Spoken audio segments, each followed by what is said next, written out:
What's happening, everybody? Hello, Welcome hello. back. Here we are. How's everybody hanging out there? Joe says he's ready to learn. Hello, Aaron. Oh, Ty's even with us right now. Woo! Oh, he's in a vocal session, so he's going to pop in and out. Don't tell the vocalists that. Oh, they'll never know. Vocalists they're always lost in their own head when they're doing this thing. Now, a couple things up I just want to mention right away, and I'm going to put this in the comments too, is there's some wacky internet this afternoon in our area. So if something buffers funny or if it actually drops for a second, just be patient because it's been coming back within seconds constantly, and I'm seeing a little buffering now too, but we should be okay. So, you have anything you want to say before we get this party rolling? No, I think this was very exciting. You know, we're gonna get some awesome technical knowledge to the most, I would say, underrated part of a studio. Right? It's acoustics. Yes. Well, the hardest part to understand. Yeah. That's for damn sure. So, You know. So, without further ado, I'm going to go ahead and bring Matt on. I mean, this guy's, I read his like education list. Oh yeah. I don't know. Like, Oh, he's yeah. got to probably drop his IQ to talk to me. Yeah, it's like yeah, crazy. He knows so much. Sure. It's insane. So, I'm excited. So, I'm going to go ahead and bring Matt on. And Matt, welcome, brother. Welcome back. Hey guys, how's it going? Good to be here. You're still in Florida, right? Right now, yeah, for now. I'm going to drop our buffer here. Yeah, we got some wacky internet around here today, man. It's kind of going in and out. So, but we're also recording this separately just in case anything happens. We can put up a clean recording, so it'll be good. Did you hit the recording on? Oh yeah, I got it. I got it. I got it. it.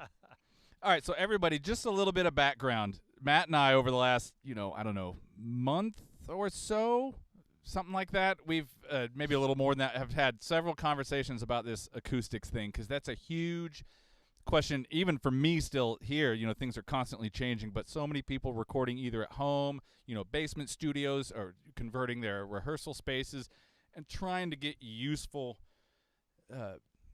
a useful sounding space to either mix and most of the time mix and record, kind of like our old studio was both. One wall had the recording setup, the other wall had all the instruments.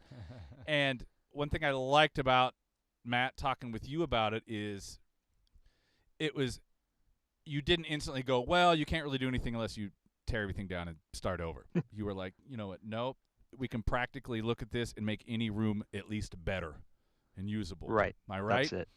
That's it, exactly. Yeah, we want to debunk that myth that the only way to fix a space that's not performing acoustically well is to knock it down and start again. We want none of that talk here. There's always a way. Exactly.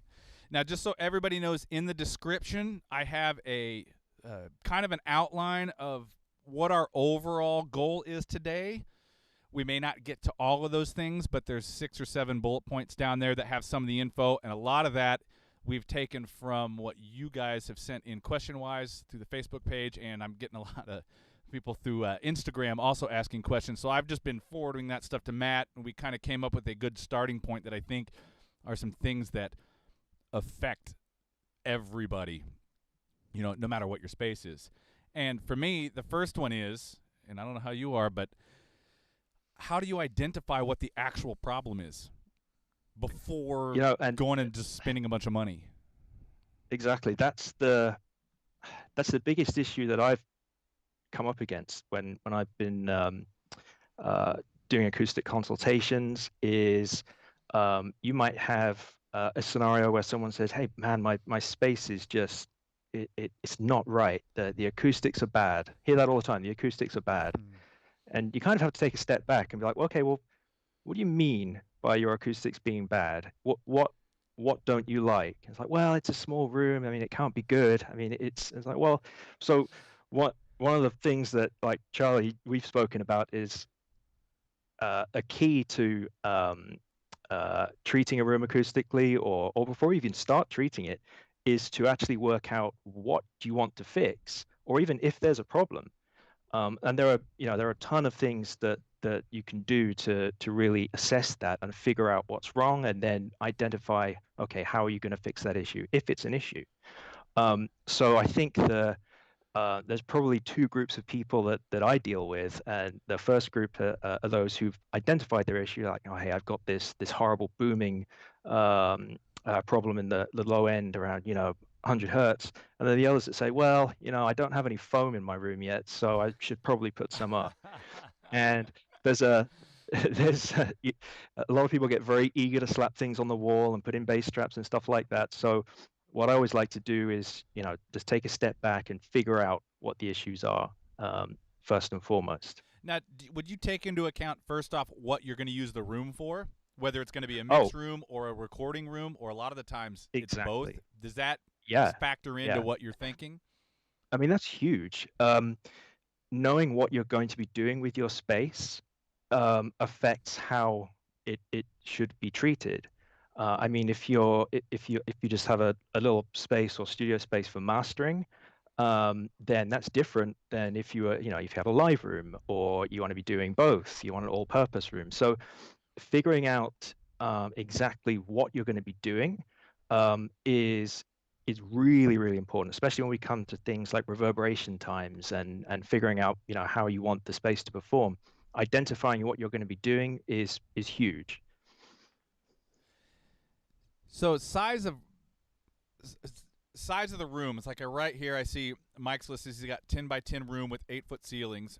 That's a fairly, judging from some, except for a couple of you guys that actually have larger rooms that I've seen, but a lot of the size rooms that I've seen people email me about over these last couple of weeks are in that kind of size.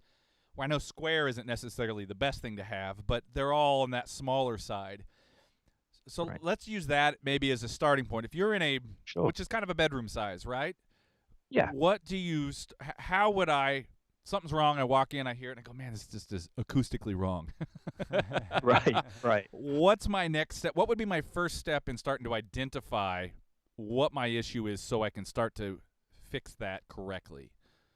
Right. So Mike, that's a good example. 10 by 10, 8-foot ceiling. Am I screwed? No, not necessarily. But the first question I would ask in that scenario is, um, what are you doing in that space? Okay, so live room and mixing. So it's an all-purpose kind of space.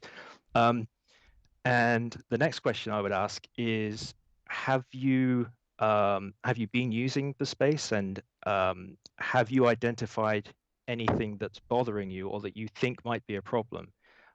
Or are you just kind of you've just been told that square rooms are bad and could cause problems? So that's a really important one. So if there's anything that you think is wrong and you've identified it, then you're part way there. So would it be taking a measurement? Would it be just listening to some music first to kind of go what's Yeah, happening? It's something you know well and say, oh man, it's really boomy or right. it's really Exactly. So I would start by depending on what you're going to be doing in the room, listen to some music, and some a mix you're familiar with or tracks that you're familiar with, and just sit back and think, okay, right, I know how this track sounds. What is going wrong here? And Mike, it looks like you've picked something out there already, which is really interesting. Or if you're going to be performing instruments in there, if you're going to be playing specific instruments, or is there anything you're picking up that's wrong? So Mike, you said no low end below 100, peak at 140. wow. Interesting. Okay, so at this point, what I like to do is just to take a step back, and every room, almost without exception, is essentially two rooms. So in your 10 by 10 with your 8-foot ceiling, you're actually dealing with two building acoustics issues right off the bat. Everyone is. Now, the first issue is what we call the resonance issue, and that's what you associate with. You've heard people talking about room modes and that kind of thing. So that's your low end, particularly between 20 to 200 hertz. And then from 200 and above, you're actually dealing more with a reflection scenario. So you have resonance going on and you have reflection. And the point at which they cross, or a point at which you transition from a resonant to a reflective environment, that frequency can even be pinpointed. It's called the Schroeder frequency, but we won't get into too many details there. But so it sounds like, Mike, what you've identified as an issue with the resonant characteristics of your room. So what I would be tempted to do, and what we can even do here right now, is to put those numbers into a room mode calculator. And there are a ton of different calculators online, but all we're going to do is we're going to put those dimensions in and just see what kind of numbers we get back regarding the room nodes. And we're going to get a lot of numbers, a lot of figures coming in. But that will give us a good idea. We may even be able to spot some of the issues visually that you're describing and see if any of them tally up with what you're describing. So, and one of the benefits of doing that is being able to visualize the problem rather than just scribbling out mathematics and trying to work out exactly what's happening. But I think with that we can safely say we're in the resonant area of the room. And cool. So Ernesto's typed in the 10 by 10 by 8. Awesome. Okay. And let's see, I got it on my other screen here. Actually, I can do the same, put it up in front of me. So is there an enter or something that I'm missing? Yeah, if you just hit, if you put those numbers in, just hit return. Oh, this is feet. Yeah. Hey, pilot error. Never forget pilot error. Hey, I'm being kind to you guys. I'm dealing in feet and inches. Every bone in my body wants to be metric right now. But hey, I'm living over here now. I've got to. So here are the famous notes, right? Right. So what you'll see here, going up from left to right, is a list of all of the modes that are excited in that particular room size configuration. So a room mode is essentially, you can think of it as a standing wave between surfaces within your space. And there are 3 types of room mode. We won't go too much into those, but the taller red lines there that you see, they're your axial modes. So that is a standing wave between 2 parallel planes, so 2 walls essentially. Then you have your tangential modes, which are actually between 4 surfaces, and your oblique modes, which are the smallest kind of purple colored lines. Right here, that's across all 6 surfaces. Just think of it as how your sound waves are bouncing between surfaces in a room. So if we have a look, so there's an axial mode here at 140 hertz, and it could be. Yep, look at that. That is an issue there. Now, if you hover over that mode, you'll see a kind of a visual representation. Wow, Mike nailed it. He actually said peak at 140, and that's exactly what the room is. The calculator showing. Exactly. So that's So we've essentially, and this is, we're still just putting numbers in a calculator right now. There's so many more factors we need to take into account, but 140 hertz is pretty close match to the axial mode there. Now, in a space like this, you're not going to necessarily have problems with all of these modes that are listed here. Every room has modes, so they're not inherently bad. But what you'll find is, depending on the distribution and the type of music you're working with, some of them will be more problematic than others. Some of them will be excited. So this one, 140 hertz, that's coming up as a C sharp, which Ernesto and I were actually joking about before we came on air. So that would be my guess. Now that kind of matches up to what you're describing, Mike. Now the other thing to look at on this page, you'll see on the right hand side underneath the mode graphs, there's a thing called a bolt area. Now the bolt area is it's really for the purposes of this diagram, you'll see a red cross Yep. there, actually sitting just outside the bolt area. Yep. Now, if you put in room dimensions and your red cross is inside that bolt area, a bolt was an acoustician, a physicist back in the 1930s and 40s, I think. He came to the conclusion that if your line of intercept here falls within that area, then you're going to have a good set of, or a nicely distributed set of modes. So in this instance, and I've seen worse, but in this instance, the red cross is slightly outside the bolt area. So the next question then really is, okay, so we think we may have found our culprit. And again, to any other acousticians you might be watching, I'm simplifying this and just trying to get back to the very kind of basic, the fundamentals of acoustics. Absolutely. Here. There are thousands of other things going on in any room, but in this case, and this wasn't staged, it does match up nicely with that that axial mode there. So at that point, okay, we think we have an issue at 140 hertz. How do we deal with that? So we are below the Schroeder frequency, which is again that number that I mentioned, which is usually falls between 20 hertz and 200 hertz. We're below there, so we know we can treat this as a resonance problem. So one of the things we can do is look at adding absorption. A bass trap, something to deal with that frequency. Now, the best type of treatment for a number that would be a what's known as a Helmholtz resonator type of bass trap or mode mitigation, which could be something that sits in a corner of the room or multiple corners of the room, and you're just trying to convert that acoustic energy, that additional unwanted sound energy that you have at 140 hertz, into essentially into heat energy. So that's all we're doing when we say absorption. What we're actually doing at a very low level is we're taking acoustic energy, sound waves, and when they interact with an absorber, the vibrations that take place in there, they're actually being converted to heat. Now, it's not a tangible heat. It's not something, you wouldn't have to say, well, we're going to have to stop the session because my bass traps are overheating.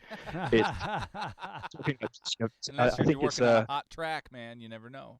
There you go. I don't know, it might be different in your studio, actually. Yeah, maybe you do have to slow down and let the bass traps cool off. But it's really just, I think we're talking the order of billionths of a watt.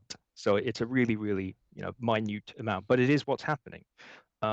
You're converting, energy can neither be created nor destroyed. So you're converting it from one form to another. In this case, we're changing it into heat. So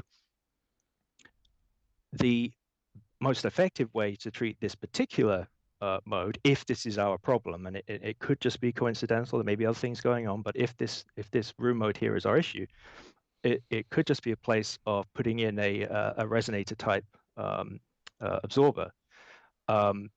Where would you start with trying to put something like that? Would they go in corners where your longest modes are? Would it be behind a listening position? Sure. So now it really depends on how your space already is. Now, I'm assuming we're not we're not designing a space from scratch. It's already, you have stuff in place, and so you don't necessarily have the luxury of being able to throw this in the exact position that it needs to be. But the general rule of thumb when you're in this resonant area of the room is to go for the corners. So you might want to have something placed in one of the corners, and some of it may be trial and error. You might have to move things around a bit. The thing with resonator type absorbers is that they are very, very specific, very, very narrow in the frequencies that they address. But they are more efficient or more effective rather at dealing with low frequency energy than a porous absorber like foam or mineral wool. Right. So But you better so be it's kind of a on the trade. frequency you design it for, right? Right now, and that's where it starts to get tricky, because if you're out, off by even a few millimeters, then you can shift that resonance point and end up doing more damage than good. So Oh. it's there's definitely a lot to think about. One thing you could try and do is start with something more broadband in terms of absorption. So a porous absorber, like a high density foam bass trap, and see if that makes an improvement. See if that changes or at least reduces some of that boominess or that peaking that you're getting at 140.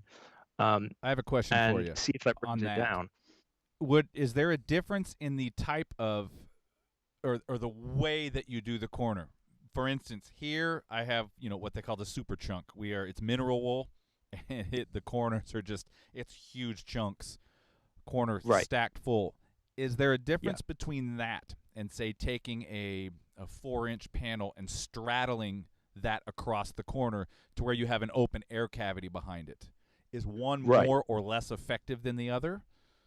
So with any kind of panel-based or membrane-based absorber, which is what it sounds like what you're describing there. So how they're typically constructed is if you basically have a frame with a wooden panel. Sometimes the panel is porous, other times it's solid, and that panel is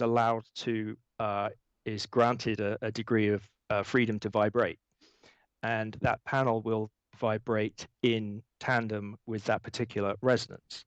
So as that panel is vibrating, it needs space behind it in order to do so, in order to be effective. But it also needs another element, an air gap, and another element like mineral wool or high density foam to further mitigate that. So it's really, you're talking about absorbers that are constructed out of different component parts. Now, if you have a solid chunk of foam, and I have props. Um, Ooh. Oh don't yeah, I know that one. don't get don't get one of these. This is a bass trap from, Quote unquote. let's call it brand X. Make of that well. Um, they're expensive, and sticking one of those in the corner isn't necessarily going to fix a problem like that. You need to take into account things like mass, and if you're really trying to pinpoint an actual frequency, any kind of porous absorber like foam is more of a broadband absorber. So that means that while you might address your problem frequency to some extent, you're also going to kill a bunch of others. And with too many absorbers like that in the room, you're actually going to end up killing the room. So you might fix one problem and then Create create another. 20 other problems. So sometimes less is more. Um, so in this case, it would be interesting to start with something like you just described, Charlie. So something which is rather than just straddling the walls with a single panel absorber, to have something that does fit in a corner, fairly sturdy, fairly solid, has that panel which is able to soak up some of that resonance, soak up that vibration at that particular frequency, with an air gap and some mineral wool um, uh, behind that, and that will be an indicator as to whether or not you're looking in the right place, or whether or not you've affected a bunch of other frequencies in the room and end up doing more damage than good. And I can't say So we did that. The super chunks are in the corner here, and then we actually had a couple days where we just had some other panels, and I moved them around the room, like even yeah, just put them in front of the corner panels we already had, and moved them say a foot in front. So there was a right. 4-inch panel, 8 feet tall, and then few inches, and then the entire super chunk corner. Then I think we used what was the Easy Room Wizard or Oh, Room EQ Wizard. yeah, that's yeah, it. yeah, yeah. Rumiki. And That's a great piece of software. my lord, we started with one panel in the back corner of the studio. We ran the test. I did put an extra panel on that by the back bass trap, completely changed the low end response of the Sure. room. One panel absolutely. alone. Oh yeah. That you're looking to disrupt when it comes to room modes, and even in the reflective domain of your room, you're looking to disrupt. I hate that phrase because it's always associated with like startup businesses, but you're really looking to disrupt the acoustic pathways. And that's actually an interesting point. Another thing, especially with those frequencies, around 100, 140 hertz, um, and maybe another question for Mike, how does changing your listening position in the room affect that? Because you might find that the position that you're used to sitting and monitoring in is actually, um, you know, smack in the middle of a Node, I node, believe. anti-node, or in a an unfortunate position with relation to those two surfaces for that axial mode.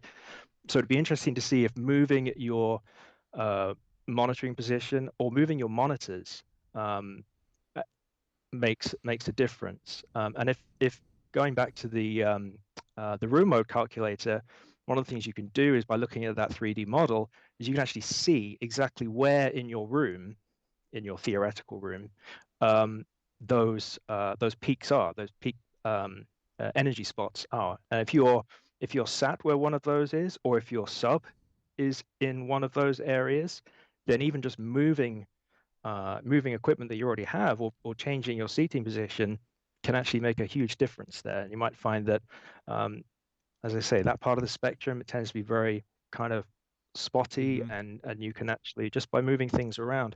So maybe even before you start looking at bass traps and resonators and panels, have a play around with the furniture that's already in your room and the positions of the gear that you already have, just to see if that makes a difference. Now, if your sub is in the corner, for instance, then just moving that so that it's parallel to one of your walls rather than in a corner will probably make a huge difference. I've been to a lot of studio spaces where subs have been installed when they're actually, in that instance, they weren't really needed. A subwoofer can do a lot of damage. It can really excite those nodes, particularly between the 20, 100 hertz. You don't necessarily need the sub because your room is already responding to the excitement from the speakers, that monitors you already have. So adding a sub is just really reinforcing the issue. So a lot of assumptions here. Not everyone uses a sub, but I have seen many instances where my fix was to go in there and steal their sub, and everything started working great. Yeah, we have one here, but it's not. It's basically just an extension of the bottom end. If I watch Star Wars and blow up the Death Star, we're not rattling the place at all. Right. Well, that's another issue. Setting your crossover frequency, setting your levels on the sub, is really critical. Again, playing with that and tweaking those settings can be a really cool thing to try before you even start buying materials to make absorbers or ordering anything expensive online. So I would say, playing around with positioning, listening positions, and just getting a feel for whether you can fix it with what you already have before taking it to the next step. And Mike said, and I think this is going to be something that quite a few people have an issue with. He said there's no low end at the listening position, but it increases the closer he moves to the monitors.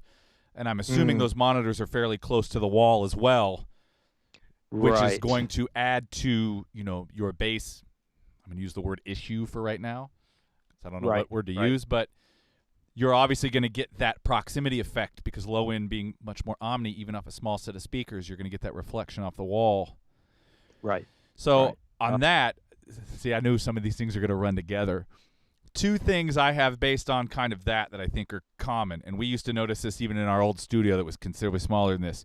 One is the speaker placement, obviously, proximity to the wall, and your room is only as big as your room is, so you might have to be up to the wall.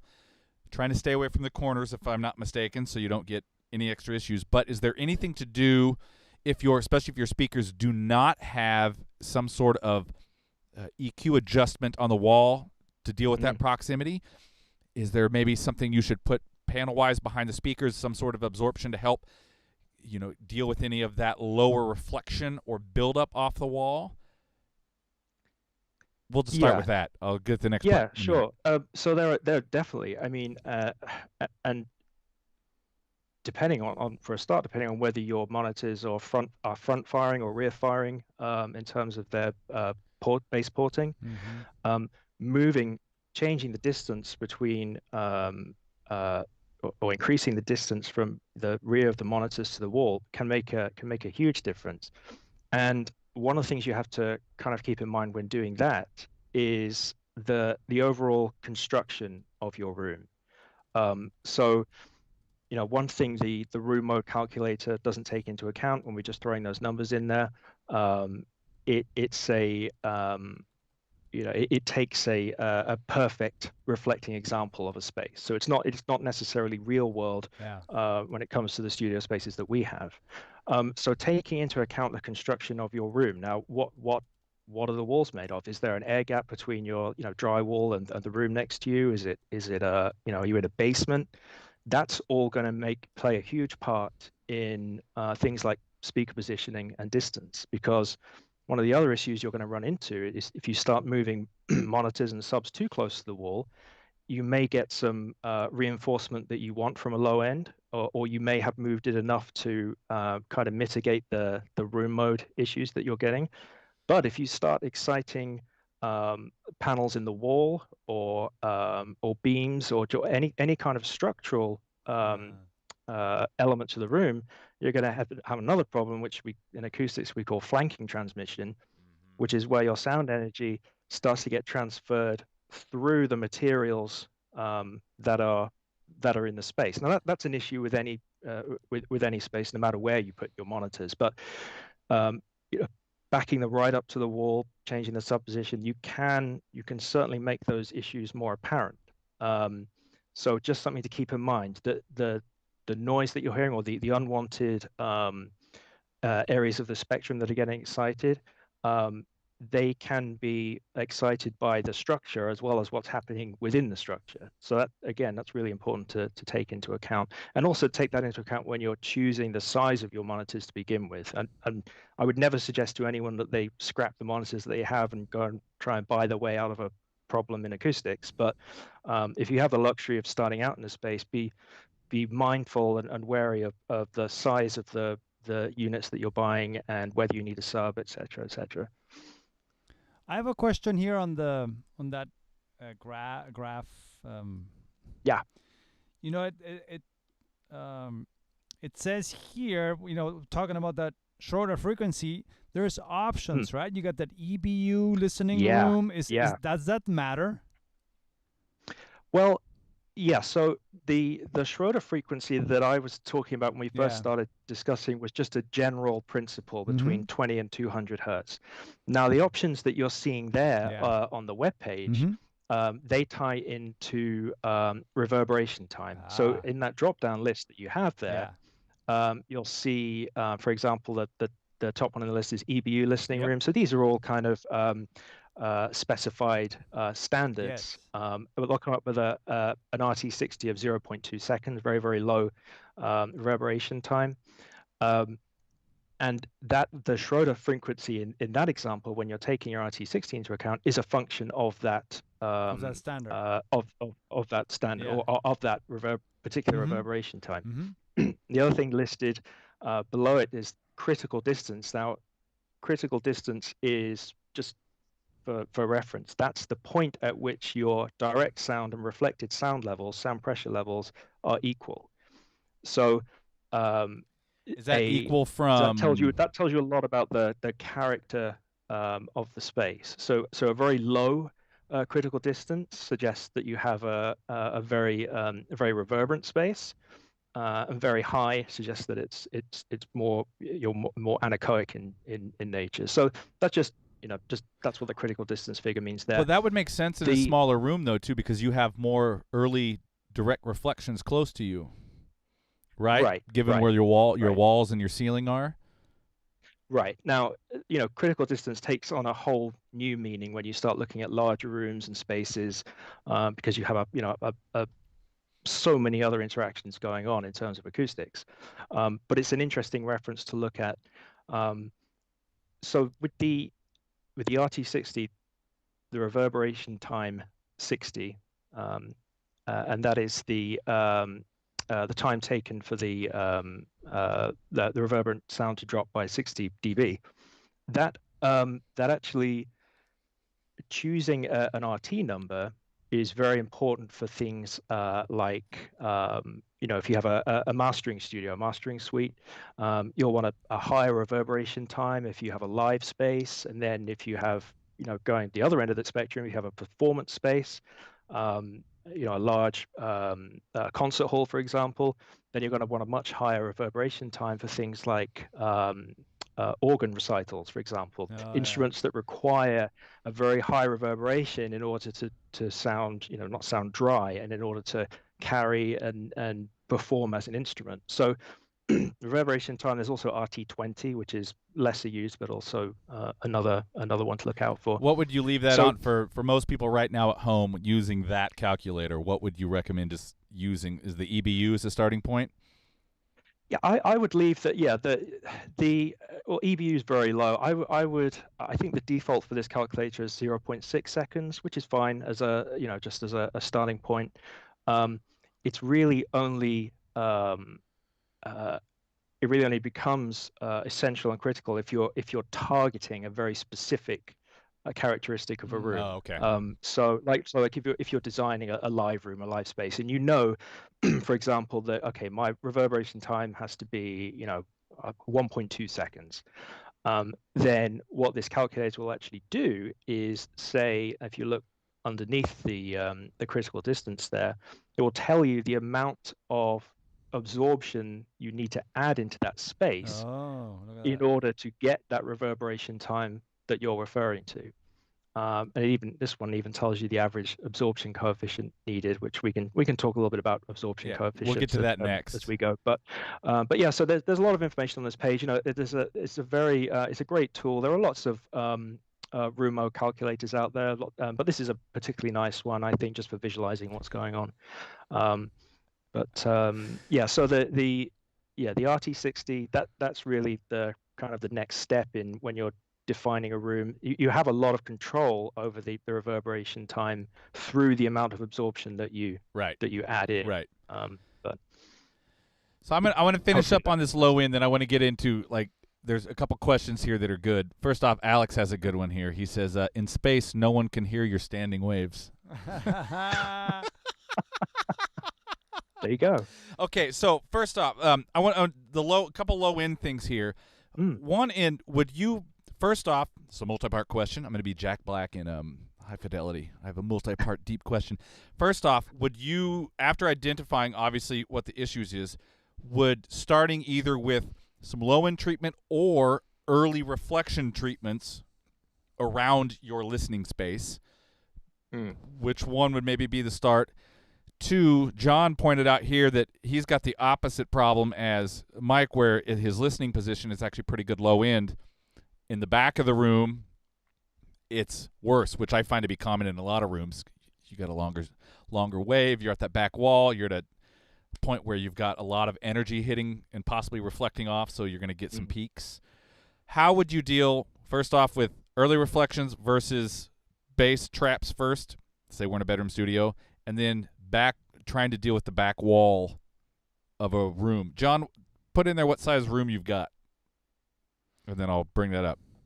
Yeah, sure. So I think, again, just referring back to that, separating your space into two rooms. Okay, so you have your resonant area, 20 to 200 hertz, and then your reflective area. So really the lower end issues are going to be more effectively treated by a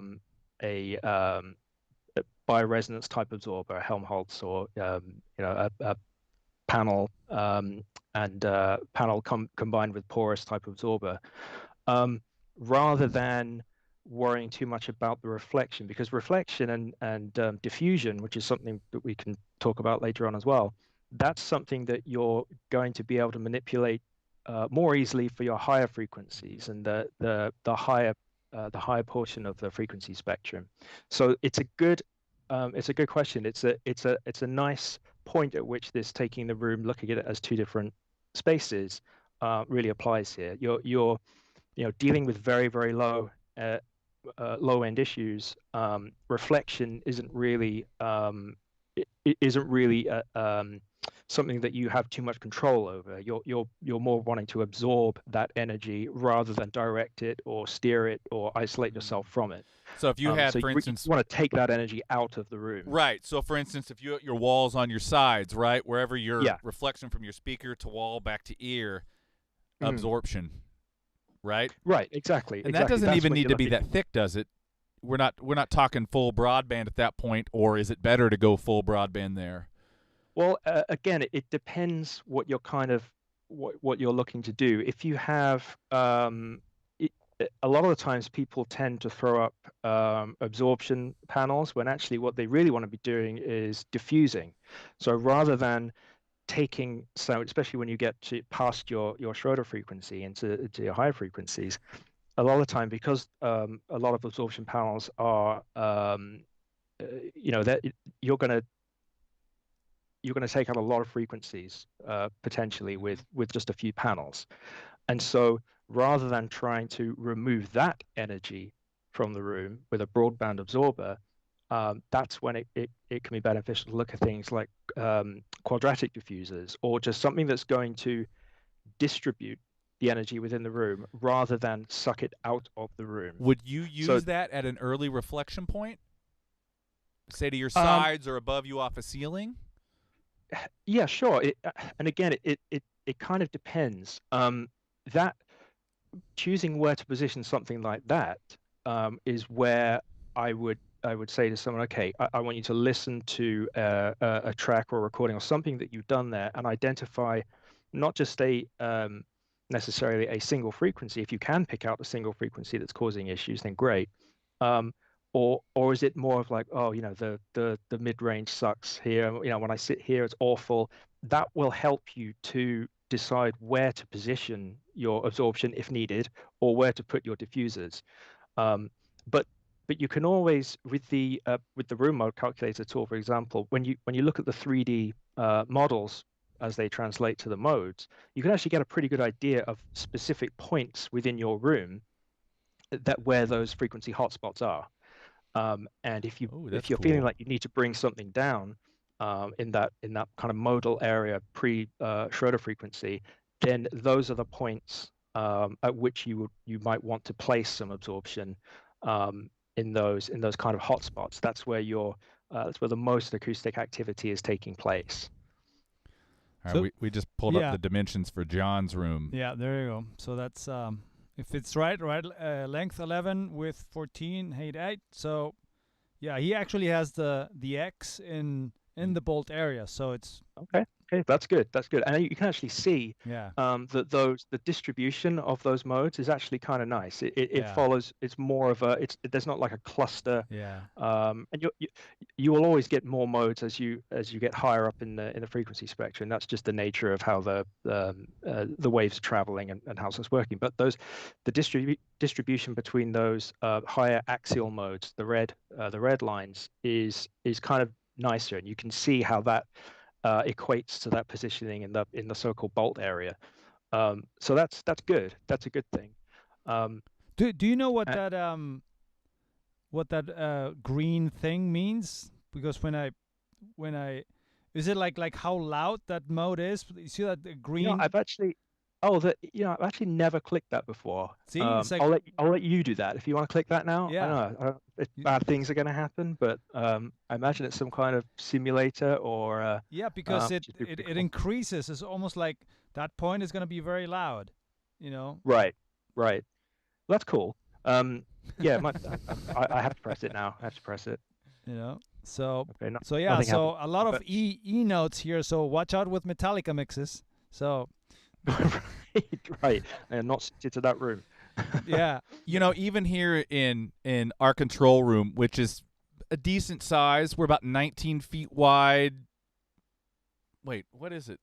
It's about 16 feet wide, close to a little over like 19 and a half feet in depth, 12-foot ceilings. My front walls are actually slanted, and Well, we have tweaked our absorption setup in here considerably.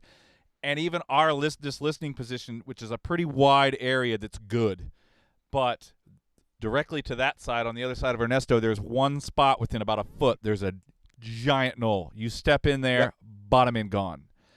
Yep. The back, since we did make a couple changes in here, actually along the wall to this side of me, the back of the room got a little bit nicer, which at some point I'm going to deal with. I'm going to completely redo it. But at the sitting position in the back, which I don't know why we always put freaking couches at the back of the studio by the wall. What a horrible place. But that's where it is. It's not too bad. Whereas there's a chair on this other side that's not necessarily in the corner, but you sit over there. That's why I put the bass players, because it's got so much bass it makes them happy, but it's useless. But we have a fairly sizable sweet spot right here. We could easily have two of us, even a third person right behind, and would all be able to have a pretty good idea of what the actual mix sounds like, which that was my goal when we started doing all this, was just try to at least make that part. If it wasn't perfect in the back, I already know that the back wall things are going to be there. Right. It's hard to treat that. I also didn't want to give up, 3 feet of space building bass traps in the back of the room. Right. So we went with the get this position right around here, the most critical part, as even through here as possible. So even if you're not directly in the center, if you're off a little to one way or the other, you still got a pretty good representation of what's going on. Yeah. And yeah. I thought that was a pretty good place to at least start with, because if that's right, you can always have I can always have the client sit there and listen. Sure, exactly. And that's a good point that you bring up with the size of bass traps, because depending on the frequency you're dealing with, the depth, the size of those traps needs to be a quarter wavelength of the frequency that you're dealing with. If you're using a porous type or combination type absorber, so depending on where your frequency is, that can take up a sizable chunk of room. Yep. And the other thing you mentioned about having couches and things in there. I know a lot of people I've worked with have added a lot of soft furnishings into their space. I can't tell you the number of times I've gone into a space and looked at this huge couch that someone's installed. In a lot of couches, there are springs. There are frames within the couch, right? Mm-hmm. So he's like, well, I put this huge couch in place, and it's really a lot of soft fabric, and it's really dense. And I was like, yeah, but dude, it's hollow. Yeah, it's a sofa bed. It's got bed springs in there. You've just introduced a nightmare into your room. And that's happened a few times. So if you are bringing things into a space to try and introduce your soft furnishings, or just try and control some of the absorption without spending a ton of money on panels, just careful what you move in there. Don't even think about bringing a mattress in there. Yeah, that whole thing. Oh man. Yeah, I used to do that, many moons ago at some of my first home studios in the 90s. Oh yeah, put mattresses up. It didn't do a thing. No, except look horrible. Yeah. And in some cases, if we didn't put something over it, that it's so reflective, the covering, the material, the polyester or whatever the heck it is, it would actually start reflecting a bunch of high end back into the room. Right, and that's a really good point. When you're installing panels, when you're installing absorption, selecting materials is really, really important, because you can end up actually adding more reflection with your acoustic treatment than you had before it was installed, and making the problem worse, and also taking out a bunch of frequencies where you don't want to. So yeah, all really good, common stumbling blocks. But I like where you're at right now. Let's talk, and I'm not talking drywall or anything. Let's stay with inside. We've got the room. We can't do anything about how it's built, so we're just dealing with trying to tame the inside and make it as good as possible.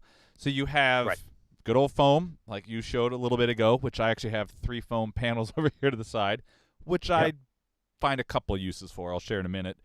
You have mineral wool and rigid fiberglass. Those are probably the 3 main, somewhat effective in different areas. Yeah. I'm going to leave foam out for a minute. I find it to be the least effective, except for, if I have a singer or something and I just need to control a reflection off a wall or just tame a room coming back into a mic, that sort of thing. But for actual heavy lifting of making my space sound better, I have found foam to be pretty ineffective overall. Yeah. Same with carpet on the walls. Uh, So you're looking at rigid fiberglass and mineral wool. Mm-hmm.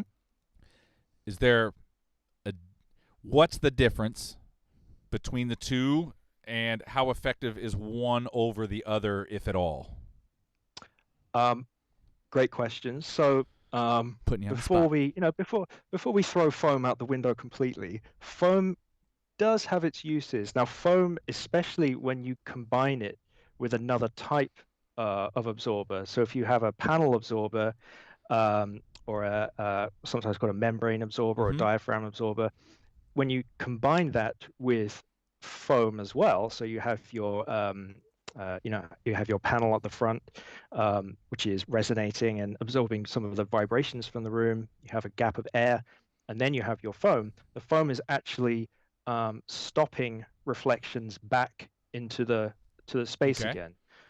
So foam is usually more effective when it's combined with another type of absorber. So it See, definitely that's has the its same place. way I would use foam if I had someone, like, say, a singer in the room and I just wanted to block out some reflection from the room around that area. So I basically use it the same way as that trap would. Exactly. And that works. You have to be careful with foam because it's a very, it's a broadband absorber, and you can end up killing a room by sticking too much foam in the wrong place. And it's really it's unfortunately, when a lot of people think about acoustics and acoustic treatments, foam's the first thing that comes to mind. But not always the best. Now, mineral wool and fiberglass, in fact, fiberglass and mineral wool can be used in the same way as I just described with the foam and the and a panel.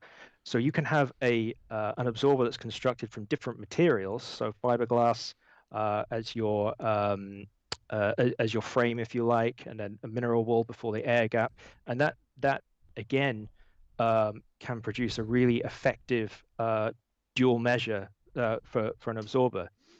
The thing with fiberglass is it's very, very good. It's a great absorber for it's high density for absorbing low pressure scenarios. But you have to be very careful with fiberglass because it can actually become a very effective reflector if you use too much of it, or if you use it in the wrong place. It is used a lot if it's used correctly. You get the dimensions right. You get you're targeting a specific frequency or a very controlled narrow frequency range. Fiberglass is great. Mineral wool is fantastic because it's so dense, and it is a broadband absorber, but it is sometimes more forgiving than something like foam. So you can get a lot of mass from mineral wool if you combine that with a rigid frame. So mineral wool, often people find when they're building their own panels to hang in a space, that mineral wool is the one to go for. And when you think about how it's made up, remember what I was saying about transferring acoustic energy into heat energy? There's a lot of airspace between the fibers in mineral wool, so there's a lot of room for that excitation, if you like, of what's happening as the acoustics interact with it. So a lot of the time, as I say, DIY panel projects, mineral wool is the one to go for. Fiberglass, yes, it's great, and fiberglass is used in a lot of bass traps, but it has to be used very carefully, and you can't overuse it because of the reflective properties that are also inherent with it. That's an interesting point, actually, because I have some of both, and I prefer all the ones that I use when I'm getting something close to an instrument are mineral wool. Yeah. Because I find that reflection. I mean, I only have so many of them, and I have so many, like my real traps that are the fiberglass. And if I tuck those too close to the drums, it tightens up that low end, but I definitely hear that reflection of the high end that I don't like. If I'm around a bass cab or a guitar cab, it's mineral wool only for me. There's something about it that just sounds more natural because it's just taking stuff away instead of giving anything back whatsoever. That's exactly it. And the reason why fiberglass is used a lot in bass traps is because at those frequencies, um, reflection of those low frequencies, pre-Schroeder frequency, is not a problem.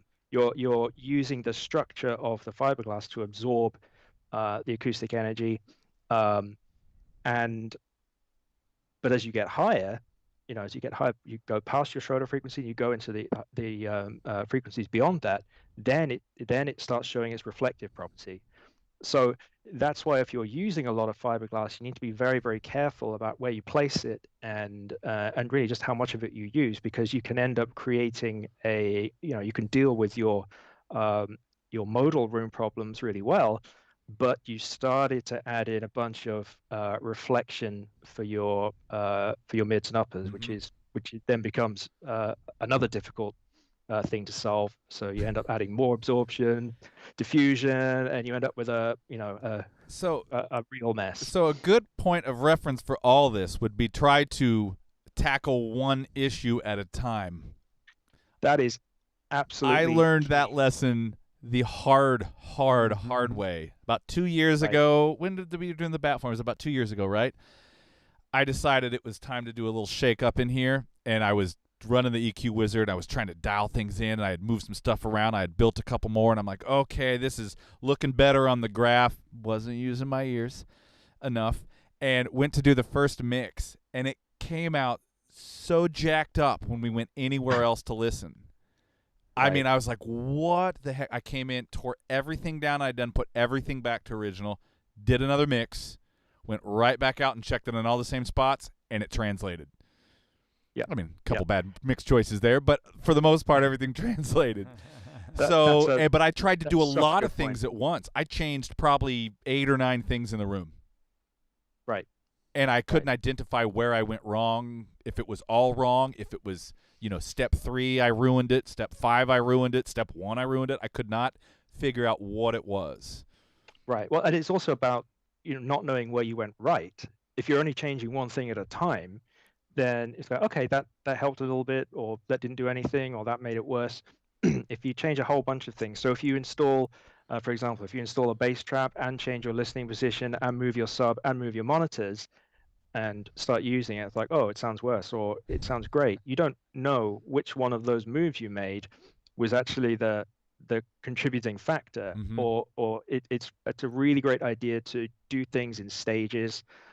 Not throw a whole bunch of treatment up at once, not make a whole bunch of changes to your equipment, and just kind of baby steps. Just walk through things one setting or one change at a time, and a lot of the times that that can also save you money. If it turns out the only thing you needed to do was move your sub an extra 6 inches from the wall, and you don't need any absorption or any kind of reflection or diffusion, then you saved a bunch of money and a bunch of space. So keeping things really simple, step by step, is really, really important. Yeah, the sub. I mean, we took a whole night with the sub that's back. It ended up being directly in the middle of the speakers, and I can't remember how close to the wall. But we found that moving that sub even 2 or 3 inches, either back towards the wall or away from it, or one side or the other, changed the bass considerably at this position. And in some ways, it made it unusable. A couple times it went away, but it also would change the phase relationship. So we'd move it 6 inches one direction. All of a sudden, you're like, "Where'd it go?" Flip the phase switch, and all of a sudden, boom, it's back. Right. Move it back to where it was. You'd have to flip the phase again. A lot of people are, they shy away from playing with the phase on the subs, and it's like, well, I don't want to mess anything up. But sometimes, like you said, there's a flip of that switch, and suddenly the room comes alive, and everything clicks and makes sense. So that's definitely something to take into account. Yeah. So as far as material goes, then a general, and I know this, I'm going to make a generalization here, but if I was building panels, although it is easier to work with rigid fiberglass because it stays, the rock wool, mineral wool is a little bit tougher. Would you, as a generalization, say bass traps maybe build more towards the rigid fiberglass, and some of your broadband absorbers or gobos that you may be making in the studio, maybe keep those more on the mineral wool, rock wool side of things? Yeah, I think that's definitely fair to say. And and if you are using fiberglass for your traps, or make sure that if you're just using fiberglass, you have the right density, the right surface area. You really have to be precise when you're doing that. If you combine fiberglass with another absorber like mineral wool and a panel absorber as well, then you're afforded a little bit more a little more lenient, I guess you could say. Although, with a bass trap, if you're off by even a few, less than an inch, sometimes that can play a huge role. But I think what you're saying, yeah, I think for bass traps, for larger structures, dealing with those modal type problems, fiberglass, great, that's going to be your friend. But as soon as you start moving up through the spectrum, then yeah, your mineral wool, that's where you're gonna eliminate those reflections that you would get from other frames or materials that would cause you more problems than. What about a mineral wool front with the inside being rigid fiberglass? Yeah, so you can definitely make you have a frame made using fiberglass, and use mineral wool as the filler, as one of your components of making up the panel. That definitely works, as long as you need to, if you're installing a lot of panels, you need to take into account how much fiberglass you're using, or how much surface area that's going to take up in the studio or your space as a whole, and just make sure that you're not introducing too much reflection while you're making making your absorbers. I'm nervous for you to come be in this control room. He's going to walk in here and he's going to be like, dude, what the hell have you done? I found the exception to it not being needed to be destroyed. Take it out, get the bulldozer. Okay, so the next thing, one thing we talked about real quick, and maybe we could just go over this kind of quickly, is you see these coefficient charts. You're trying to determine, you've identified a problem or two. Now you're trying to figure out whether you're going to use rigid fiberglass, mineral wool, foam, whatever. And now there's these charts. How the hell do you read these things? Do not fear the charts. The charts are your friends. I'm going to see if I can pull one up. Yeah, so the charts you're talking about, a really, really important property of any material used for absorption or for work in acoustics is the absorption coefficient. Now, when you see absorption coefficient data, you're going to see a lot of numbers there, and it's pretty daunting. It can be pretty scary to look at if you're not entirely sure what's how it relates to the material. But essentially, all an absorption coefficient is, it's a number between 0 and 1. Okay, so an absorption coefficient will either be, it might be 0.5, 0.6, 0.99. And the only thing you need, oh great, you've got a table up, awesome. It's kind of it's got the masonry walls. I've got here. Let me see what else is in here. Light walls, because everything, wood paneling. That's really cool. Oh, here we go. Mineral wool and foams. Of course, you don't know what the numbers are. That's a pretty good list. So I guess the thing to take away from absorption coefficients, yes, they're a number between 0 and 1, which means you can also treat them as, well, they're a percentage, essentially. So between 0 and 100%. Now, an absorption coefficient of 1, the way I like to think of it is 1 is basically an open window. So if you have a panel, let's say a 2x2 foot squared panel, and its absorption coefficient is 1, that's basically like cutting a hole in your studio or your space to the outside world. All your sound is going to leave that open window. It's a complete absorber, a perfect absorber. All of your sound energy is absorbed. If you have a material with an absorption coefficient that is, let's say, 0.01, then you're basically hanging a mirror on the wall, and that's reflecting everything back again. So you can think of your coefficient, or your percentage, if you like, as the amount that your window has been opened, surface area. So if you think of it that way, it's a little less daunting when you're trying to visualize what you're doing and what you're installing. Now, the reason important is because when we're looking to establish a reverberation time, a specific reverberation time for a space, then we need to know exactly how much absorption we are installing in a space. And that's when you can use your absorption coefficients in conjunction with the how big of a window you're installing in that room, essentially. And you'll typically see absorption coefficients listed per octave band. So you'll see different performance as you work your way through the frequency spectrum. And then you'll probably have an average absorption coefficient or averaged across the audio frequency spectrum to give you an indicator of how it performs overall. I found one here from Bob Golds this page has everything on it, but the top of it starts with the Owens Corning 700 series, which is pretty common. Yeah. See if I can blow this up a little more. Yeah, that's cool. And actually, comprehensive charts like that can help you to establish what kind of performance your room is without absorption. So if you take your average studio space or bedroom, if you have a bedroom studio, you can use charts like this to work out theoretically the reverberation time of your room before you've treated it, and then work out how much absorption you need to add in order to get it to that RT number that we saw earlier in the the room mode calculator. Work out how much material to add in order to get that reverberation time down. So you can actually build a pretty good picture of your existing space just through looking at reference charts like this. It's like, okay, I have drywall here, I have a wood panel door, I have impact windows, double glazed, and you can start to build up a pretty good picture of the space that you're dealing with.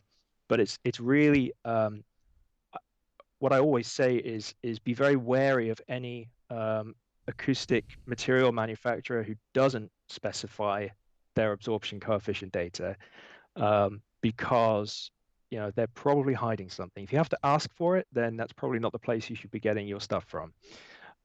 Right. But yeah, absorption coefficients, they're much easier to work with than first appears. Just a number between 0 and 1. Think of it as a percentage of how much sound is flying out of your room through absorption at that point. Yeah, that's a good way to look at it, actually. Because that, man, you look at those numbers and you start seeing all that, and it can be just make your steam come out here. Oh, it's just, yeah. I mean, it's just there's so many numbers, so dense with number data and frequencies. But really, that's all it is. It's just telling you at that specific frequency how that material is performing. And not everyone likes to think of it, using the open window analogy, but I always think that's a nice way to, to kind of visualize how much sound is being, sucked out of the room, or how much is disappearing from your space. And it can be a nice way to gauge how a material is going to perform before you actually make a purchase, which is also really important. If you know that you have you want to deal with a specific frequency, and you're not sure what type of material you want to go for, looking at the absorption coefficient data can give you a really good indicator as to what would work for you. And it will also tell you how much it's going to affect the other frequencies in the audio spectrum. So you might find something like, okay, great, this is going to deal with my problem at 500 hertz or whatever, but it's going to kill everything above 800 or this crazy example there, but you can build up a picture of how that material is going to perform, and that will help you, again, if you're choosing mineral wool or foam or anything in between, and that can give you a really good idea of where to look and what might be right for you. So even if you don't, for all you guys out there, I know I see some people that I can see the collective steam coming out of the comment sections from everybody's brains. That I think a good rule of thumb as a starter point is to do exactly what Matt said earlier, is first try to identify what the actual issue is. Is it a low end? Is it high end? Is it both? Is it multiple? What's the worst one? And start by trying to fix one thing at a time. That way you actually know you take care of that problem. So whatever the worst issue is, like for Mike was that low end, deal with that first. See not only how that fixes that problem, but see how it affects the other problems in the room. And then go, okay, I got one thing under control. Well, guess what? That took care of this other issue, but I still have this issue. Now you can go tackle that, specific issue one at a time. That way you don't mess your room up. It may take a little time. It could take you weeks. Could even take a month or more, depending on your time and money. Right. But it's one of those things that over the long haul will pay dividends if you're patient and do it that way. Yeah. If you do what I did and just throw shit around. Hey, you know, I made a sometimes mistake. you get lucky. Yeah, well, sometimes you don't. But I would say, the biggest takeaway for anyone who's come into this, kind of new to acoustics or not sure how to approach the room, like I said from the beginning, just treating your room as two spaces, splitting it between the resonant and the reflective frequency, that will help you to tackle, that will help you to identify how to address a specific problem. And then from there, go in small steps and work on to the next issue and the next issue. And like you said, you might make one small change that actually fixes a whole bunch of problems and a whole, across the whole spectrum. So breaking it into steps is the key. So I have two scenarios we're about 7:15. We're going to go a few more minutes here. I have two scenarios I just want to throw out to you because these are both conversations I've had in the last, week or so with a couple different people. Yeah. First, I have a friend of mine who I believe is watching right now that has a home studio, in his apartment here in LA. He's mainly composing, mixing, that sort of thing. He has, for all intents and purposes, an completely untreated room, except maybe the good old couch in the back, but some drapes on the window that's behind him. Not a very big space. And something like that. And tell me if I'm wrong on this, because he and I were talking about what to do first, and he immediately went to the bass trap thing like I think everybody does. I suggested starting with some early reflections to make sure that you're actually not getting because it's a fairly small space, walls within almost a little more than arm's reach of each side. So if you've got your speakers here and I can almost reach out to my walls, that means there's a lot of possibility for phase cancellation and thinning. Sure. And you're not actually hearing mid-range or high-end how it's supposed to be. And phase issues doesn't mean you're going to hear, Eddie Van Halen phase pedal. It just means thin. Right. So I had suggested starting before bass traps or anything with just a couple on the sides and possibly the ceiling, early reflection, and see if it focused things a little bit. See, that's a fairly low cost option to start with, right? Just to try and see if anything like that makes sense. I would say, start with something like that. See if that addresses your expectations. So if you're listening to the room, it's like, well, something's not quite right here. I will stop, dealing with my early reflection points. Does doing that bring any control into that space? If it doesn't, then it's good to take another step back and be like, okay, right, is my issue here? Is it going to be in that low end, that pre-Schroeder frequency? Is it going to be in the frequencies above that? If you're having a lot of phase issues, that kind of problem, again, you might want to look at, before you start treating with a lot of absorption, you might want to look at diffusion. You might want to look at like quadratic diffusers or something, maybe a couple of those where you thought you might need absorbers. That will actually tighten up the room space and bring more control to what's going on. So you can definitely do, if you do have some absorption material, you can definitely do some listening tests, some trial and error. There's nothing wrong with that. In fact, the whole field of modern acoustics was started by Wallace Sabine by doing exactly that, bringing soft furnishings into a space and seeing how the sound changed. So there's no shame in being empirical about things and testing stuff out. As I say, like it's a low cost way to start, and just see if that tightens things up. See if you get any kind of control back into the space, and then you can look at what to do next. Okay, because one thing I've found in a few of the clients that I've worked with when I've gone to their studios to just help out with something, that they are in confined spaces and they didn't even realize that they were having phase issues. And I went in and listened. They pull up the tracks that I get to hear here at the studio, and I go down there and I'm like, what the hell? And it's literally the session they just sent me. And it sounds, and sometimes it's I've come to realize why they do the EQ moves they've done when it's been sent to me, because the space simply was thinning things out, or they had one side that was closer to a wall or not, that was making their stereo image lopsided, or it was Yeah. reflecting Yeah. so much high end that they were rolling so much of it out, and they didn't even understand that it wasn't their recorded tracks.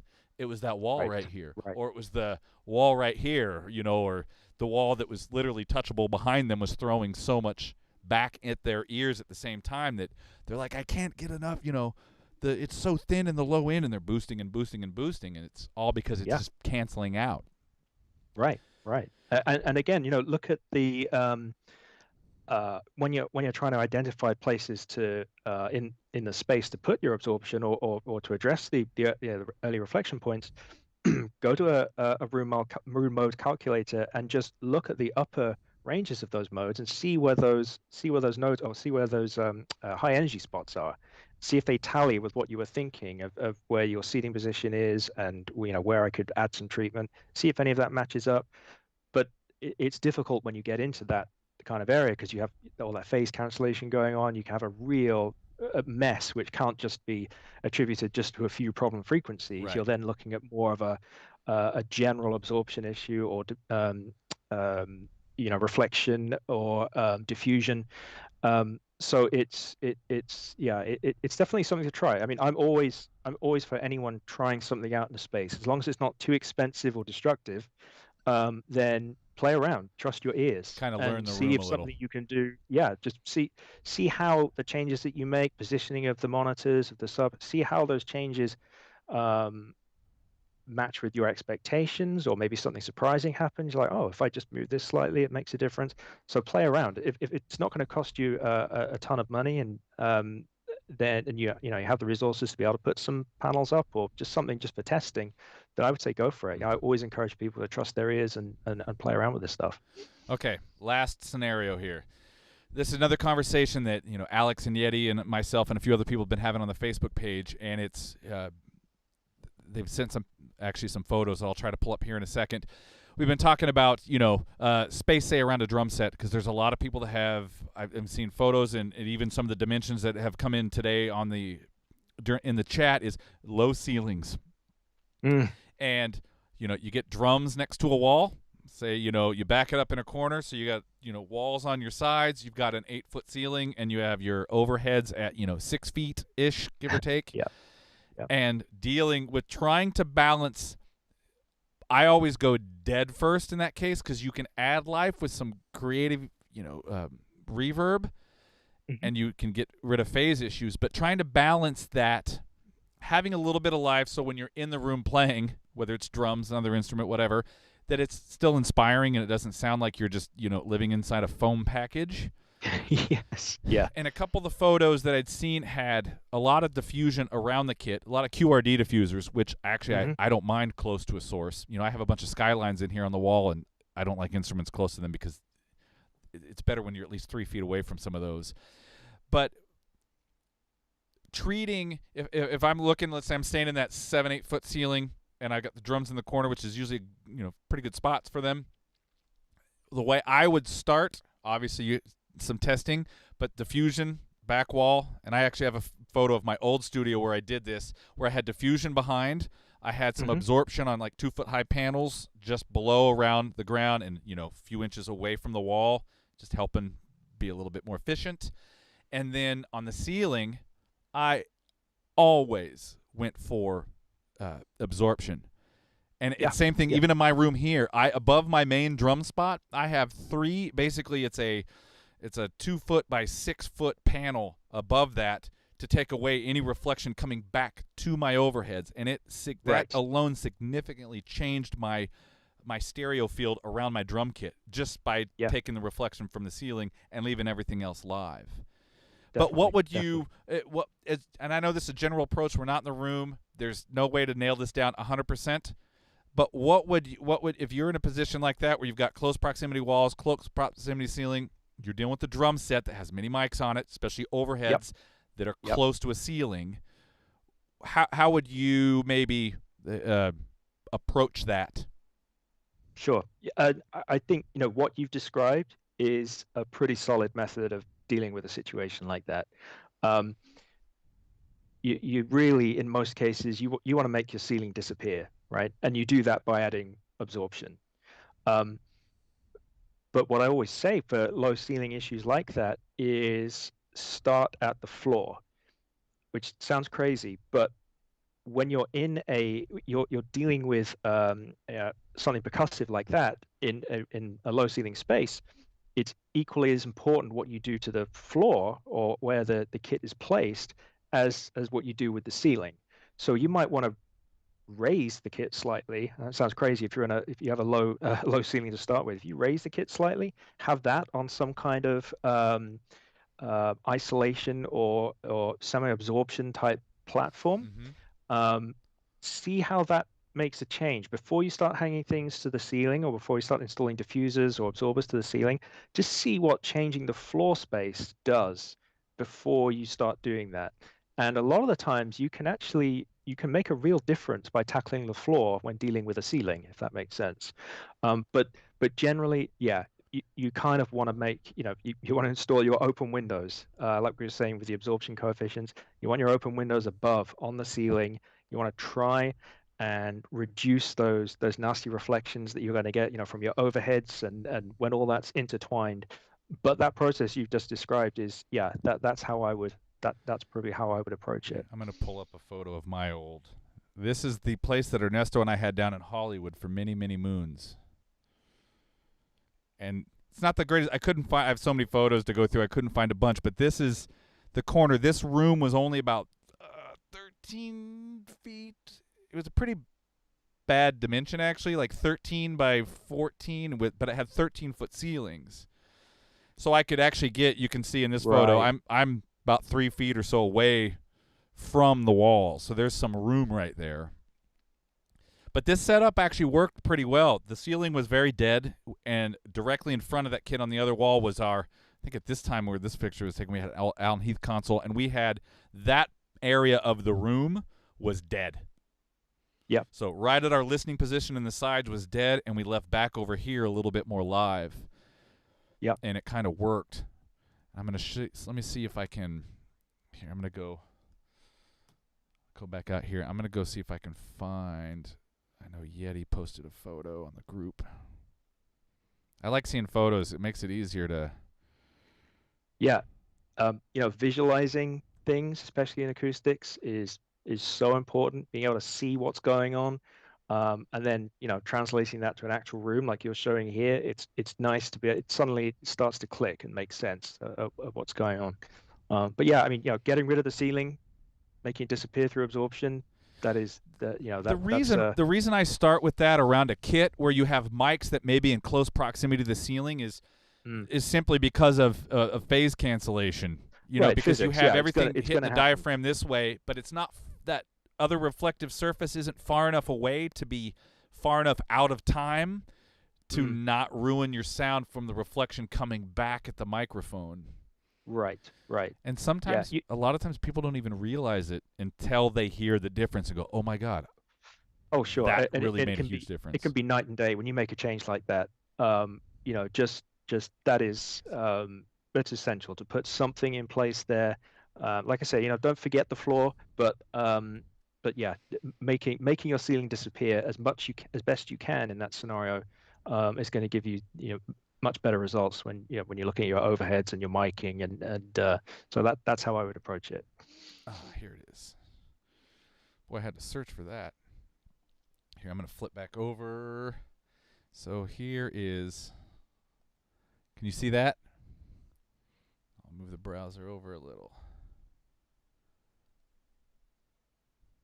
So again, you've talked a lot about QRD diffusers, and that's what he's got behind the kit. Yep. Which I actually find those are pretty good. Same with my poly diffusers in here. If you get an instrument backed up to them, they don't tend to get honky or change the sound. But the styrofoam ones, even my Skylines in here, you get within a couple feet of them, that really changes the sound. Oh, sure. Yeah. Oh, I see the picture. Yeah. Yeah. I it's a nice kit. QRDs, they really have a place. They can be very, very effective as a tool for diffusion, and they can really, really balance out a room. And it's not always an instinct thing to start hanging QRDs. Most people want to to focus on absorption, but really, don't discount diffusion and the benefit that it can bring to a space that you might think needs a lot of absorption. So they definitely have their place. Does require a lot of experimenting, trial and error when working with QRDs, but they can be very, very effective. When you get out here to LA, I cannot wait to have you come by the studio. I was afraid in the beginning, but now I'm kind of excited because I think I'm you excited. may I help can't me wait. fix a couple of things that I don't like, and we'll have to film it, of course. But Of course, yeah, yeah. No, it'd be fun to play around. I think, yeah, it's always, love going to studios, seeing what people have done. You put a lot of work into yours, and it pays off. It's always cool. I learn a lot um, through seeing what other people have done and hearing things that work. And in acoustics, I think as acousticians, we're always learning. So we're always picking up tricks that we see from other people, other studios, other designers. That's why it's so cool, because there's always something new to try. Mhm. So many different combinations of placements and ways to work things out. So it's always a lot of fun. And I have to say, too, to everyone out there, you don't have to fix everything right away. I know we want to. No. But this has been an ongoing experiment for us here. I mean, we got lucky with the size of things that helped and being able to kind of start from scratch. Although even though we're 1,600 square feet, I drew this studio out probably 100 times before I decided on what to do. But it was a process, So, and sometimes you have to especially if you don't have the money to do it or not quite sure what to do. If you learn your room enough, you can still make a room that isn't so happening work if you know what the issues are or learn to get around them. Then as you have the means, you can start to deal with those kind of one at a time. So if you don't nail it that first day or first week or first month or even first year, don't worry. It's okay. Just keep trying. It's okay. And like we said before, the biggest crime is assuming you have a problem to begin with.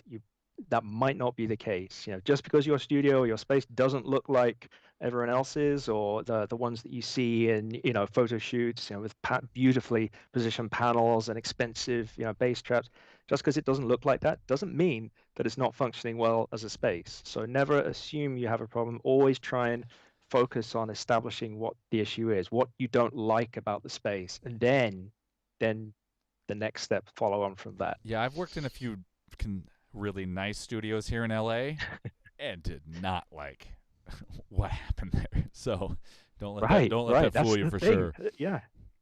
A lot of it's overkill, and you can do a lot of damage with acoustic treatments when it's just not necessary and not required in a lot of cases. Now, if you guys really, really have questions, Matt, if I'm not mistaken, you do what's the word I'm looking for?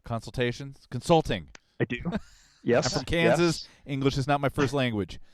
So you do consulting. So I'm going to pull up. This is if you guys are interested in getting a hold of Matt, you need some real help where he can specifically dive into a problem. You can contact him at his website. Right there, it's contact up in the upper right-hand corner. Cool. Boom. Yeah, go to that. Look at that. Feel free to reach out. Matt, thank you, sir. Yeah. Did we miss anything in the comments that we need to address real quick? No, I mean, there's a lot of stuff, but I mean, I think we got the basics covered. Yeah, you guys, this is a huge topic. We just scratched the surface on this. Yeah. Huge topic. And everybody's situation is going to be different because we're all in a slightly different size rooms. That's why I'm saying if there is something that you need, you went for Matt, you can get a hold of him and you guys can, get some real professional help.